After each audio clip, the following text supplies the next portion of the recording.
to share my screen to demonstrate you the today's lecture. So, can we see the screen? G sir দেখা যাচ্ছে sir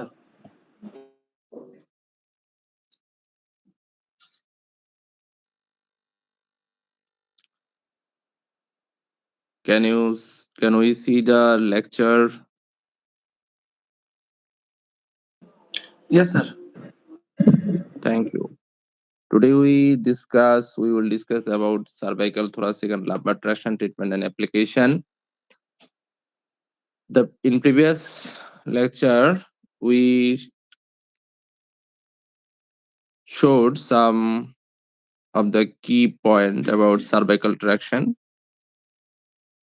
In this session, I only want to remember you these points.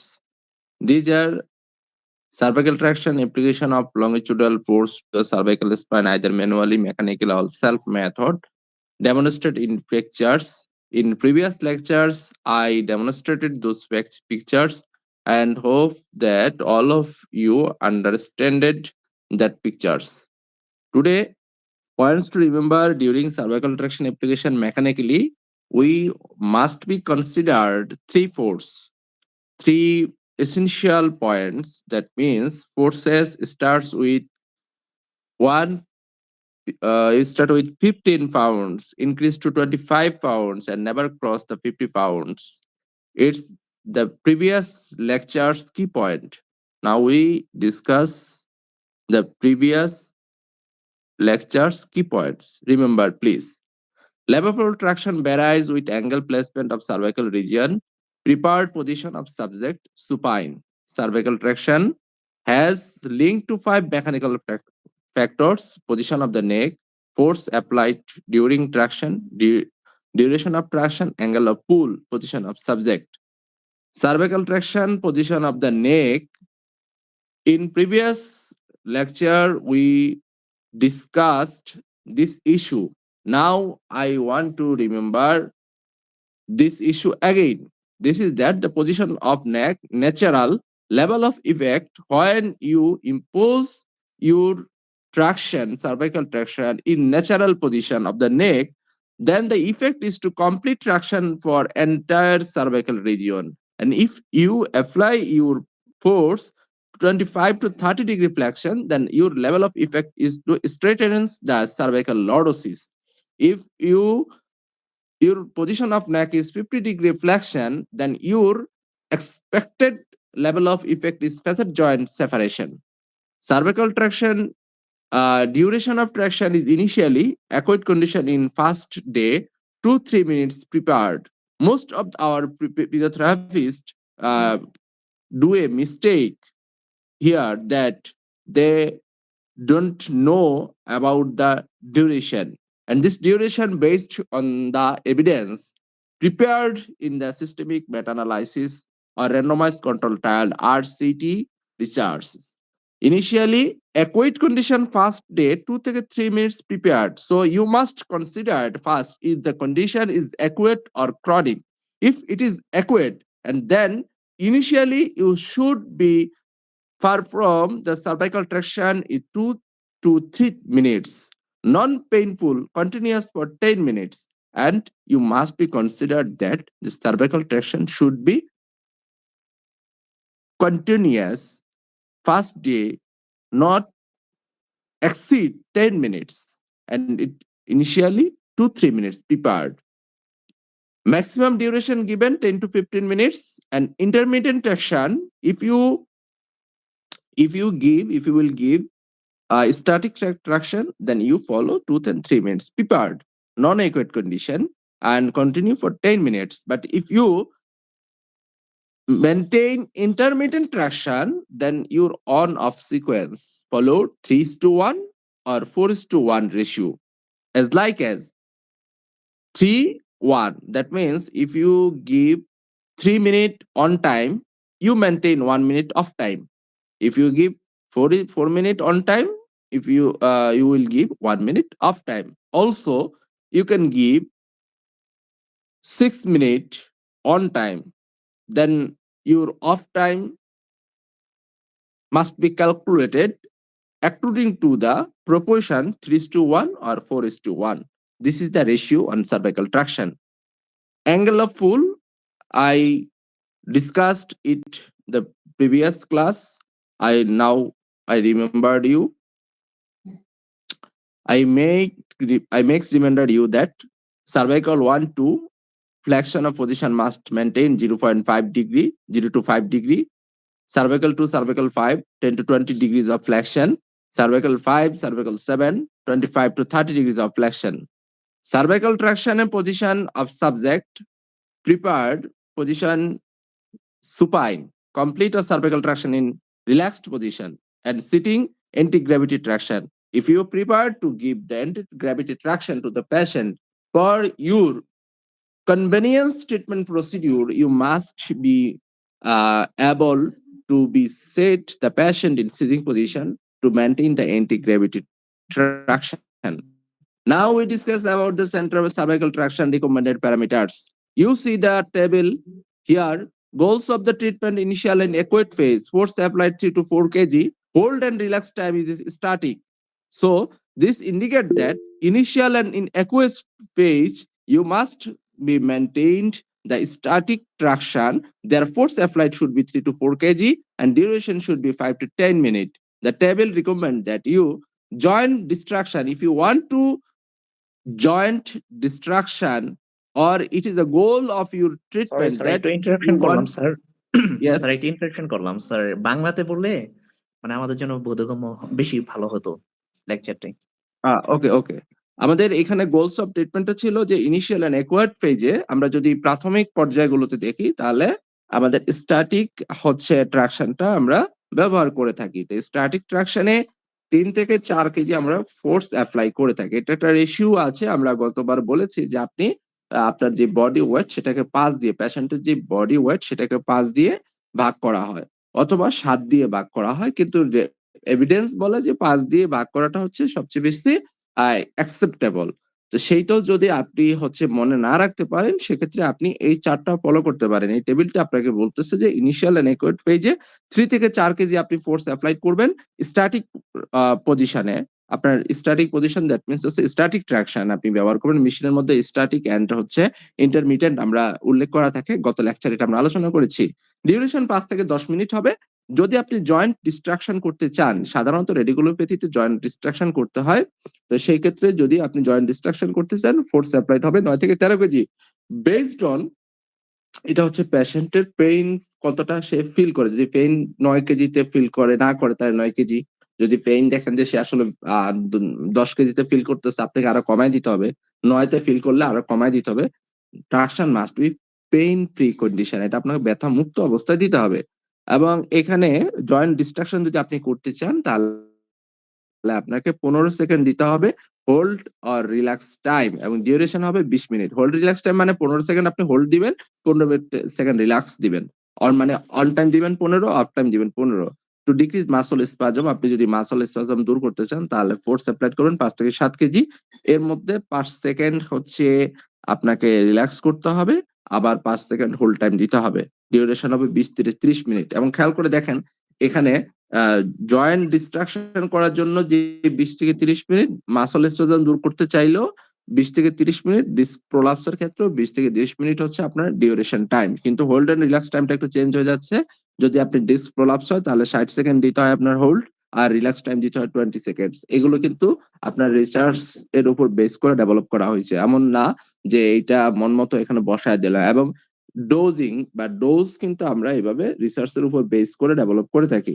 এবং আমাদের আফসোসের বিষয় physiotherapy প্রেসক্রিপশনের মধ্যে এই ধরনের dosing লেখা থাকে না আমাদের বাংলাদেশে। আমরা গত লেকচারে এগুলো বলেছিলাম, কিন্তু আমাদের এগুলো লেখা উচিত যে আপনি জয়েন্ট ডিস্ট্রাকশন যদি করাইতে চান কত মিনিট হোল্ডে রাখতে হবে, কত মিনিট রিল্যাক্স দিতে হবে, ডিউরেশন কত দিবেন, ফোর্স অ্যাপ্লাইড কত দিবেন, এটা আপনার সুস্পষ্টভাবে এখানে লেখা থাকতে হবে। আপনাদের কাইন্ডলি যদি হচ্ছে কোনো সমস্যা না থাকে এই জিনিসগুলো একটু নোট ডাউন করে নেন, এটা আপনাদের জন্য ভালো হবে।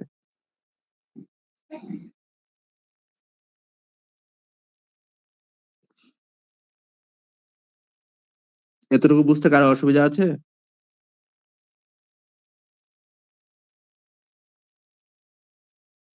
আমার না, কথা স্যার। কি শোনা যাচ্ছে? জি স্যার, জি স্যার। ওকে।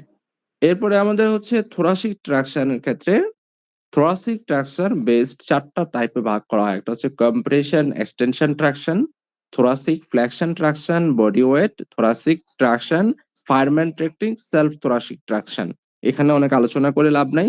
প্রত্যেকটা আমরা ছবির মাধ্যমে বোঝার চেষ্টা করব, তাহলে আমাদের বুঝতে সহজ হবে।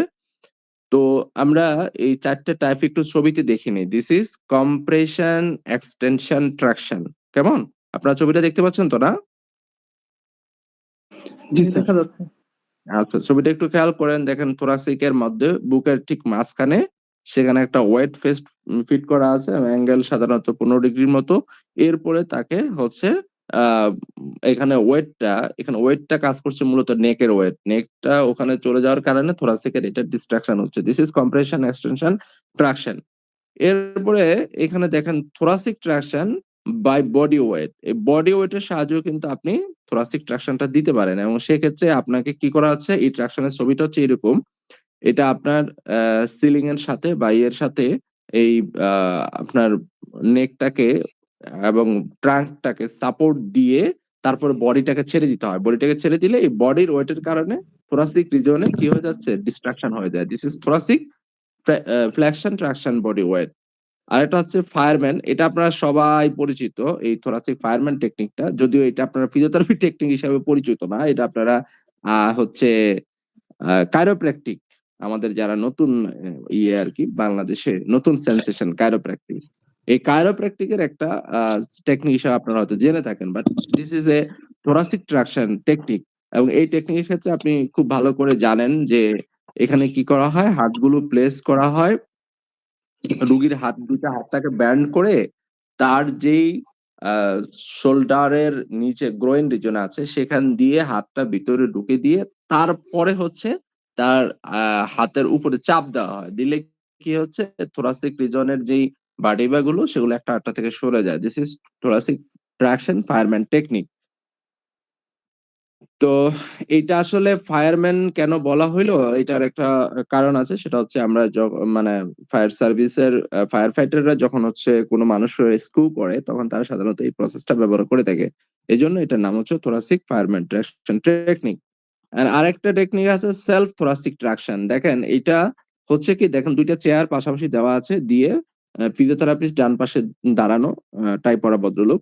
আর রুগীকে বলা হইছে যে আপনি ২ হাত দিয়ে হচ্ছে ২ টা চেয়ারের যে আপার ইজ আছে ওইখানে ধরে বডি ওয়েটটাকে ছেড়ে দেন। এখন ছেড়ে দিলে বডি ওয়েটের কারণে কিন্তু থোরাসিক লেভেলের যেই ভার্টিব্রা গুলো আছে এগুলো একটা আরেকটা থেকে ডিস্ট্রাক্ট হয়ে যাবে। এই ৪ প্রকার ট্রাকশন। ৪ প্রকার ট্রাকশন কি আপনাদের বুঝতে কোনো অসুবিধা হইছে?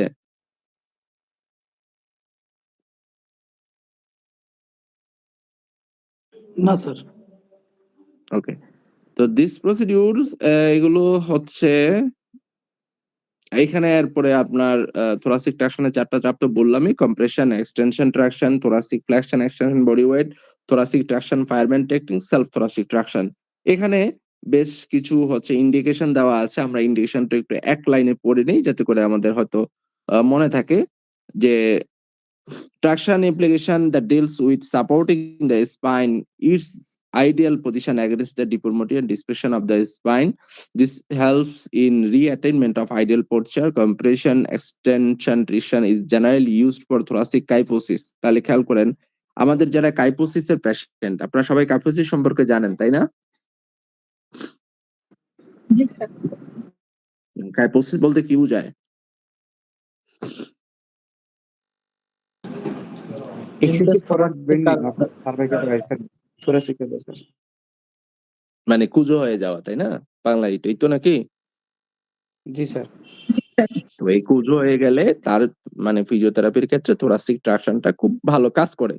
তো বাংলাদেশে আমরা মনে হয় থোরাসিক ট্রাকশন তেমন একটা দেই না, তাই না বলেন?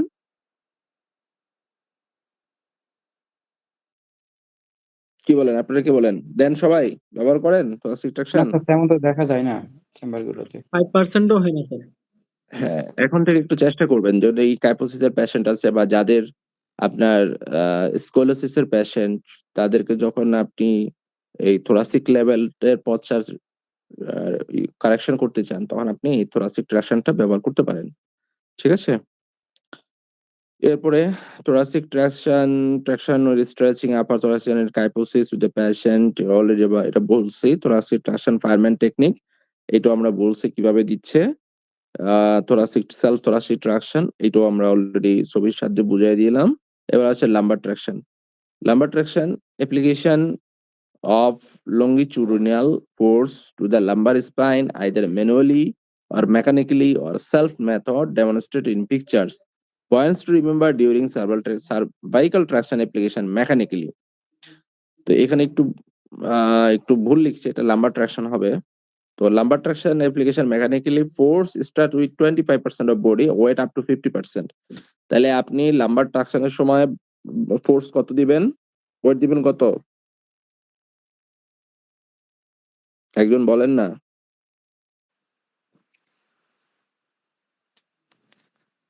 তিন ভাগের এক ভাগ ওয়েট, বডি ওয়েট। না, আপনি দিবেন 25% of the body, 25% of the body. তাহলে 4 ভাগের 1 ভাগ হয় আপ টু 50%, অর্থাৎ আপনি বডি ওয়েটের হাফ পর্যন্ত দিতে পারবেন। বাট এইটা আপনার বডি ওয়েটের অর্ধেকের বেশি যাবে না, কোনোভাবেই ক্রস করা যাবে না অর্ধেকের বেশি। 25% টু 50% আপনার হচ্ছে রেঞ্জ, এর মধ্যে আপনি হচ্ছে এটা দেওয়ার চেষ্টা করেন। ফর এক্সাম্পল, একটা মানুষের ওজন 100 কেজি, তাহলে আপনি 25 কেজি থেকে দিয়ে শুরু করলেন, 25 কেজিতে তার পেইন সমস্যা হচ্ছে না, তাহলে আপনি 30 কেজি দেন, 30 কেজিতে সমস্যা হচ্ছে না, 40 কেজি দেন, সমস্যা হচ্ছে না, তাহলে আপনি 50 কেজি পর্যন্ত দেন। 50 কেজির পরে আর আপনি দিতে পারবেন না, ঠিক আছে? এর বেশি এক্সিড করা যাবে না, যতক্ষণ পর্যন্ত পেইন ফ্রি এবং কমফোর্টেবল পজিশনে রয়ে গেছে। আমাদের ফিজিওথেরাপিস্ট এই জায়গায় খুব বড় ভুল করে, তারা কি করে, হঠাৎ করে একটা বডি ওয়েট দিয়ে দেয়, দেওয়ার পরে যেটা হয় অনেক সময় তাদের দেখবেন যে, বিশেষ করে অপারেশন পরবর্তী যে রোগীগুলো আসে যাদের জয়েন্ট স্টিফনেস থাকে, যেমন চাপ দিয়ে জয়েন্ট খুলে ফেলাইছে, আবার একবার জয়েন্ট খোলার পরে সে কিন্তু পরবর্তীতে আর ভয়ের চোটে চাপই দিতে চায় না। এটার কারণ কি? সে আসলে এই যে ফোর্স অ্যাপ্লাই টেকনিকটা জানে না। ফোর্স অ্যাপ্লাই টেকনিক হচ্ছে আপনি লোয়ার এন্ড থেকে শুরু করে আস্তে আস্তে ইনক্রিজ করবেন আপ টু পেশেন্টের ডিসকমফোর্ট আসা পর্যন্ত। পেশেন্ট যে জায়গায় ডিসকমফোর্ট ফিল করবে তার আগে আপনি বন্ধ করে দিবেন। তার মানে আপনি 25% দিয়ে বডি ওয়েট শুরু করলেন, করার পরে পেশেন্ট আপনার 30-তে যা ডিসকমফোর্ট ফিল করতেছে, আপনি 30-তে আর যাবেন না, আপনি 28-এ যা বন্ধ করে দেন। 40-তে যা ডিসকমফোর্ট শুরু করতেছে, আপনি 35-এ যা বন্ধ করে দেন, এরপরে আপনি যাবেন না। This the system. লাম্বার ট্রাকশনের ক্ষেত্রে আপনি 4টা জিনিস হচ্ছে মেকানিক্যাল ফ্যাক্টর মনে রাখবেন। এইটা আর সার্ভাইকাল ট্রাকশনের ফ্যাক্টর গুলো same. Force apply during traction, duration of traction, angle of pool, position of subject. তার মানে আপনি কত পরিমাণ ফোর্স দিবেন, সময়টা কতটুকু হবে, কত ডিগ্রি অ্যাঙ্গেলে আপনি ট্রাকশনটা দিবেন, এবং পজিশনটা কি হবে, সাবজেক্টের পজিশনটা কি হবে। তো lumbar traction, usually the force applied duration transfer weight divided by 3, but if the force is painful then the force of the traction can be reduced। এই কথাটা আমরা অলরেডি বলে ফেলছি, আলোচনা করে ফেলছি। লাম্বার ট্রাকশনের ক্ষেত্রে এইখানে দেখেন আপনি কত ডিগ্রি অ্যাঙ্গেলে দিবেন। লাম্বার 1 to 3 এর ক্ষেত্রে 70 থেকে 90 ডিগ্রি অফ হিপ ফ্লেকশন। তাহলে কোন পজিশনে থাকবে একজন বলেন তো, হিপ কি পজিশনে থাকবে? Flexion sir. ফ্লেকশন পজিশনে থাকবে, একদম মাথায় রাখতে হবে। ট্রাকশনের যতগুলো আমরা দিব সবগুলাই ফ্লেকশন পজিশনে। এখন আমি নাম্বার 1 টু নাম্বার 3 নিয়ে কাজ করতে চাই, তাহলে হবে 70 থেকে 90 ডিগ্রি। নাম্বার 3 থেকে নাম্বার 4 নিয়ে কাজ করতে চাই 75 থেকে 90 ডিগ্রি। নাম্বার 4 থেকে নাম্বার 5 নিয়ে কাজ করতে চাই 60 থেকে 75 ডিগ্রি। আর নাম্বার 5 থেকে S1 45 ডিগ্রি। আমাকে একজন বলেন নাম্বার 4 থেকে 5 কত ডিগ্রি? স্যার 60 থেকে 75। 60 থেকে 75। আর নাম্বার 5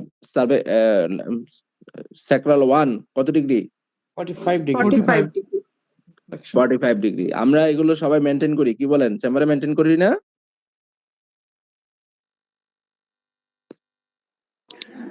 না স্যার, মেনটেন করি না স্যার। সবাই আমরা আজকে যখন শিখলাম আমরা এরপর থেকে এগুলো অ্যাপ্লাই করব। ভালো করে মনে রাখবো, নাম্বার 1 নাম্বার 3 70 থেকে 90, নাম্বার 3 নাম্বার 4 75 থেকে 90, নাম্বার 4 নাম্বার 5 60 থেকে 75, নাম্বার 5 S1 45। আমি আপনাদের এই ট্রাকশনের এইটা কোর্সে নিয়ে আসছি শুধুমাত্র এই কারণে, এই যে আমাদের গতানুগতিক ভাবে এই জিনিসগুলো আমাদেরকে শেখানো হয় নাই, এই না শেখানোর কারণে আমাদের ট্রাকশন নিয়ে আমাদের সবাই ট্রাকশন দিতে পারে, কিন্তু আমাদের সেটা অ্যাপ্রোপ্রিয়েট ট্রাকশন হচ্ছে না। এবং যখন হচ্ছে না তখন দেখবেন কিছু মানুষ আবার প্রচার করে যে এটা খুব ভালো এভিডেন্স না, এই নেই সেই নাই। অ্যাকচুয়ালি আমাদের অ্যাপ্লিকেশন ঠিক নাই, কারণ লাম্বার এই ট্রাকশন এটা আজকের দিনের ট্রিটমেন্ট প্রসিডিউর না, এটা সেই প্রাচীন যুগ হিপোক্রেটিসের যুগ থেকে শুরু করে কৃষ্ণ থেকে শুরু করে মিশর থেকে শুরু করে গ্রিক থেকে অ্যান্থম যা আছে সব জায়গায় যুগে যুগে এই ট্রাকশন ছিল। সো এটা আপনার একদিনে এভিডেন্স থাকলো কি না থাকলো তাতে কিছু যায় আসে না, বছর পর বছর এটা প্র্যাকটিস হইতে হইতে এটা অলরেডি এইটার হচ্ছে একটা আপনার ক্লাসিক্যাল মর্যাদা পেয়ে গেছে। সো এইটা আর মানে তর্ক বিতর্কের জায়গা নেই। আমাদেরকে অ্যাঙ্গেল অফ পুল ঠিক করে, ডিউরেশন ঠিক করে, পজিশন ঠিক করে সঠিকভাবে ট্রাকশনটা দিতে হবে, তাহলে ইনশাল্লাহ রোগী উপকৃত হবে। Position, lumbar traction position, prepared position, supine, রোগীকে সাধারণত সুপাইন পজিশনে শোয়াইয়ে তারপরে হচ্ছে লাম্বার ট্রাকশনটা দেওয়া ভালো। লাম্বার ট্রাকশনের রিকমেন্ডেড প্যারামিটারটা হচ্ছে কি একটু খেয়াল করেন, জয়েন্ট অ্যাকুয়েট ফেজে 30 to 20 ফোর্স অ্যাপ্লাইড। তাহলে আপনার কাছে যদি ইনিশিয়াল বা অ্যাকুয়েট ফেজে আসে আপনি ফোর্স দিবেন 13 থেকে 20। আর স্ট্যাটিক, আমি বারবার গত লেকচারেও বলেছি অ্যাকুয়েট কন্ডিশন গুলোতে আমরা ট্রাকশনটা ব্যবহার করি স্ট্যাটিক ট্রাকশন। যখন রোগী প্রথম পর্যায়ে আসে মাত্র শুরু, ওই সময় আমরা কোনোদিনই ক্রনিক বিবেচনা করি না, যদি না রোগী 50 জায়গা থেকে ঘুরে না আসে। 50 জায়গা থেকে যদি ঘুরে আসে এবং ব্যথা যদি দীর্ঘদিন থাকে তাহলে আপনারা জানেন সেটা হচ্ছে ক্রনিক হয়ে যায়। তাহলে অ্যাকুইট কন্ডিশন গুলোতে আমরা সাধারণত স্ট্যাটিক দিব এবং সেটা ফোর্স থাকবে 13 থেকে 20, ডিউরেশন থাকবে 5 থেকে 10 মিনিট। জয়েন্ট ডিস্ট্রাকশন যদি আমরা করতে চাই in chronic condition, force apply হবে 22 থেকে 25, অর্থাৎ 50% of the body weight in 50 second, hold time, relax time 50 second, 20 to 30 minutes. বাকিগুলো সার্ভাইকেলের সাথে মিল আছে, শুধু ওয়েটটা চেঞ্জ। আশা করি আপনারা বুঝতে পেরেছেন। আপনাদের মনে হয় না কোনো প্রবলেম আছে, তার উপরে কোনো প্রশ্ন থাকলে করতে পারেন। স্যার আমরা ম্যানুয়াল যখন ট্রাকশন দিব তখন কি ওয়েট আর ডিউরেশন সেম থাকবে? ম্যানুয়াল যখন দিবেন তখন আপনার ওয়েট আপনার হাতের উপরে বেস করে আপনাকে দিতে হবে, এবং ম্যানুয়াল ট্রাকশনের মূল উদ্দেশ্য কি থাকে আমাকে একটু বলতে পারবেন? স্যার জয়েন্ট ডিস্ট্রাকশন এটা একটা থাকতে পারে sir. Right, joint distraction. So আপনি নিজেই এটা বুঝতে হবে প্র্যাকটিস করার সময় যে কি পরিমাণ ওয়েট দিলে জয়েন্টটা ডিস্ট্রাক্ট হয়ে যাচ্ছে এবং কোন পজিশনে দিলে। তো সাধারণত সার্ভাইকাল রিজিয়নে তো আপনি ম্যানুয়ালি দিতে পারেন, লাম্বারের ক্ষেত্রেও আপনি ম্যানুয়ালি দিতে পারেন। তো দিলে আপনি কতটুকু ফোর্সে দিবেন এটা আপনার একটা ধারণা থাকতে হবে, আইডিয়া থাকতে হবে। এই আইডিয়াটা হয়তো সেলফ আইডিয়া, তো সেইটা মেনটেন করে আপনাকে দিতে হবে। ওখানে তো পরিমাপের ব্যবস্থা নাই, বাট আপনি এটা, এবং এই আইডিয়াটা আপনি আবার হচ্ছে ডায়নোমিটার আছে হাত দিয়ে, আপনি ওইটা দিয়ে চেক করে নিতে পারেন যে অ্যাকচুয়াল ফোর্সটা আপনার অতটুকু হচ্ছে কিনা। এটা আপনি ব্যবহার করে নিজের ফোর্সটা চেক করতে পারেন। জি, সম্পর্ক প্রশ্ন থাকলে করতে পারেন। স্যার এখানে স্যার একটা প্রশ্ন ছিল। স্যার হ্যালো, জি বলেন। জি মানে এই যে আমাদের ট্রাকশন তাহলে ডোজটা কিরকম হবে, মানে কতদিন পর্যন্ত দেওয়া যেতে পারে?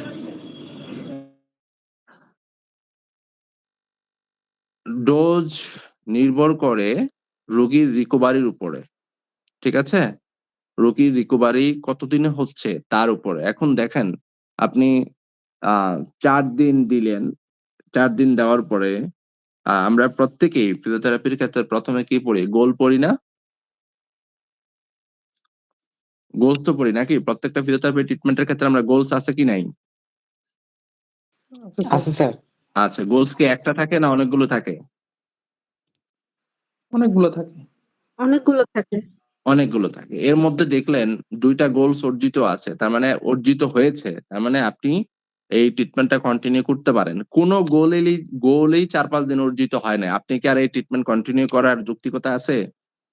না। সো আপনি তো এটা বুঝতেই পারছেন।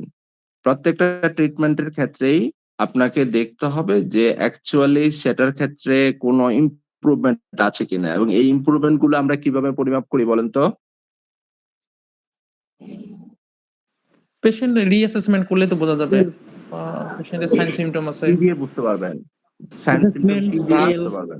অ্যানালগ রাইট, আমরা কিছু টুলস ব্যবহার করি, এই টুলস গুলো দিয়ে আমরা তাকে অ্যানালাইজ করি। আমরা কখনো বাস স্কেল ব্যবহার করি, আমরা কখনো কোশ্চেনারি ব্যবহার করি, কখনো আমাদের কিছু হচ্ছে ইন্ডেক্স আছে, সেই ইন্ডেক্স গুলো দিয়ে আমরা চেক আউট করি যে তার প্রেশার এটা কমছে কি বাড়ছে, দেন আমরা ঠিক করি যে এইটার ট্রিটমেন্টটা কি চলবে নাকি আমরা এটা অফ করে দিব। তো আশা করি ক্লিয়ার হয়েছেন, নাকি কোনো সম্পূরক কোশ্চেন আছে? না বুঝলে বলতে পারেন।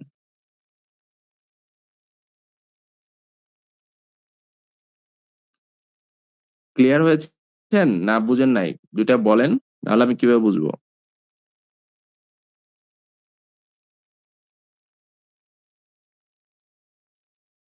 আমার কথা কি শোনা যাচ্ছে না? জি বুঝতে আপাতত পেরেছি। question নাই স্যার, বাকিটা সবাই বুঝতে স্যার আমি হয়তো বুঝেছি। পেশেন্ট ওকে, দেখার সময় যদি কোনো সমস্যা থেকে থাকে হয়তো পরবর্তীতে কোশ্চেন আসবে। স্যার আর কি কোনো মানে পিডিএফ আছে নাকি এটাই শেষ? না এটাই শেষ। আমি আপনাদের জন্য হয়তো পরবর্তীতে ওই ইয়া যোগ করতে চাইছিলাম, রিসার্চ এভিডেন্স যোগ করতে চাইছিলাম। আমি একটু অসুস্থ, আপনাদের কাছে দোয়া প্রার্থী, যে কারণে আমি আর প্রলং করি নাই, দুইটাকে শর্টে শেষ করার চেষ্টা করেছি। আর আপনাদের যদি কোনো সম্পূরক কোশ্চেন না থাকে, সম্পূরক অন্য কোনো কোশ্চেন থাকলে বলতে পারেন।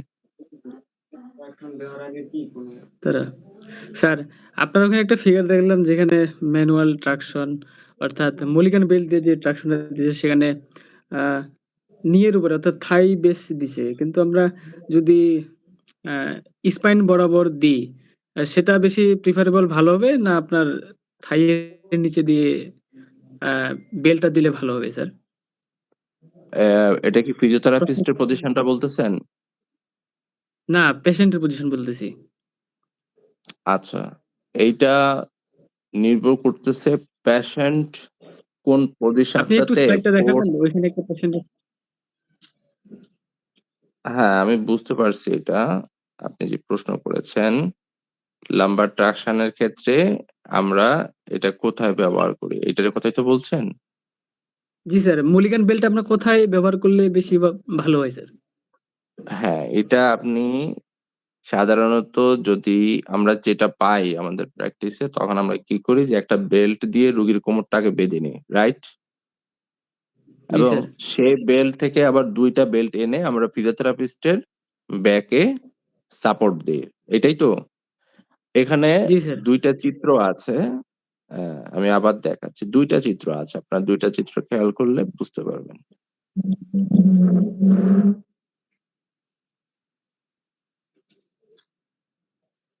দেখেন চিত্র এখানে দুইটা না? জি স্যার দুইটা আছে। আচ্ছা, একটার ক্ষেত্রে দেখেন উপরেরটাতে বেল্ট দেওয়া আছে। এখন এই যে দুইটা বেল্ট, এটা আপনি চাইলে ফিজিওথেরাপিস্টের ব্যাকে দিয়েও করতে পারেন।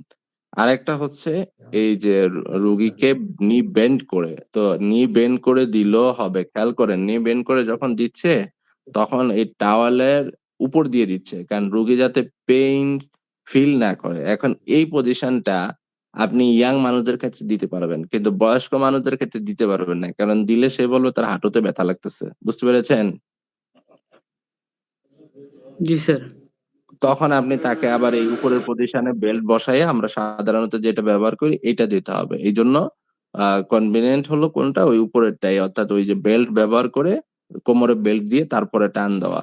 আর এইটা হচ্ছে ইয়াং যারা তাদের ক্ষেত্রে দেওয়া যেতে পারে, ইয়াংদের ক্ষেত্রে টান দিলে সহজে ডিস্ট্রাকশন হয়। এবং আরেকটা জিনিস আমাদের ফিজিওথেরাপিস্টরা রং করে, সেটা হচ্ছে এই যে বেল্টটা আপনি দেখেন এখানে থেরাপিস্টের হিপ বরাবর ব্যবহার করা হয়েছে, কিন্তু আমাদের অনেকে আছে এটাকে ব্যবহার করে তার লাম্বার রিজিয়নে ব্যবহার করলে এই ফিজিওথেরাপিস্টই পরে হচ্ছে ডিস্ক ডিসলোকেশন আর পার্টস ইন্টারআর্টিকুলারিস অথবা হচ্ছে ডিসপ্লেসমেন্টের শিকার হবে। বুঝতে পেরেছেন কথা? জি স্যার। জি। আর কারো কোশ্চেন আছে?